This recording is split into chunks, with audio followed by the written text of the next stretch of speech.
the pace of appointments continues to be quite quick by normal standards. I don't have that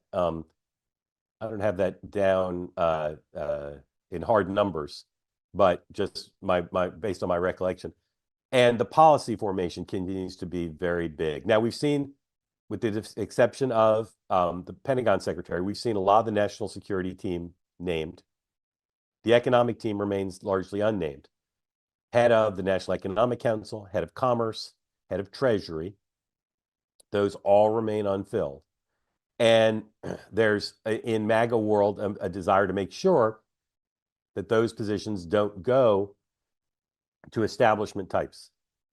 But Donald Trump has chosen in his national security package team a balance between people with establishment credentials and MAGA foreign policy positions in the same people.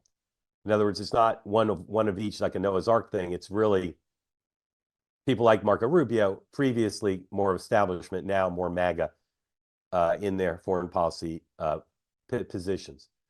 Some Washington insiders interpreting Mar-a-Lago, they may be wrong, see a national security team that's a little more MAGA, balanced by an economic team that maybe is a little bit more traditional establishment, center right as opposed to MAGA right. And part of that is style and tone and stray statements. Part of it is about tariffs. But it's also about this question of how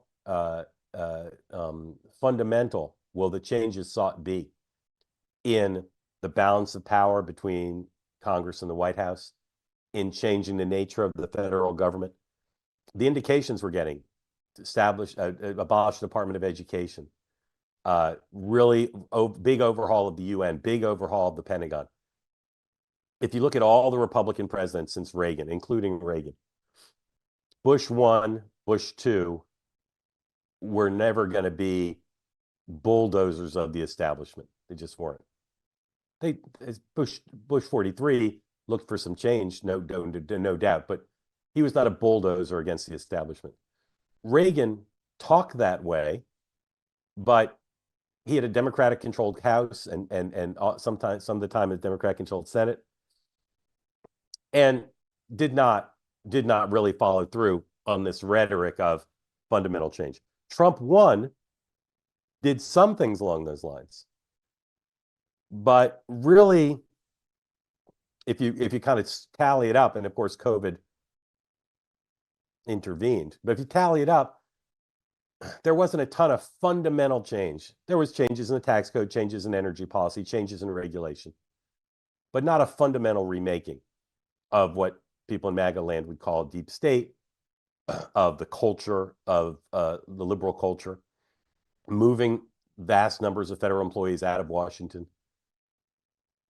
For all of the talk of Project 2025, which Donald Trump did not write or own, but the Democrats tried to make the big campaign issue of it, there is a desire to fundamentally change things. And the people coming in are coming in with a president-elect who is 4 years wiser. And we've talked about this a little bit, but the more I think about it, the more important it seems. A normal two-term president in his second term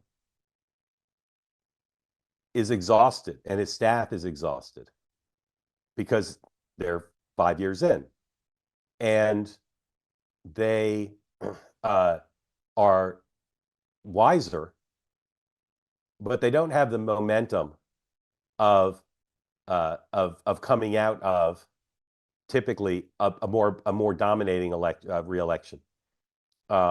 Most incumbents, not all, but most re-elected incumbents have a smaller victory the second time. Why is this president different? Number one, he was out for 4 years and had 4 years to think about all this and to formulate policy and to think about what he did wrong the first time from his point of view. They've also rested because although some of them have been through a campaign, they haven't governed for 4 years.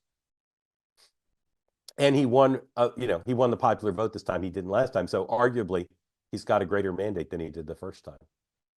All of those things, I think, open the possibility to some pretty radical change. And I'm using radical in a neutral way, just fundamental, about changing the nature of the federal government.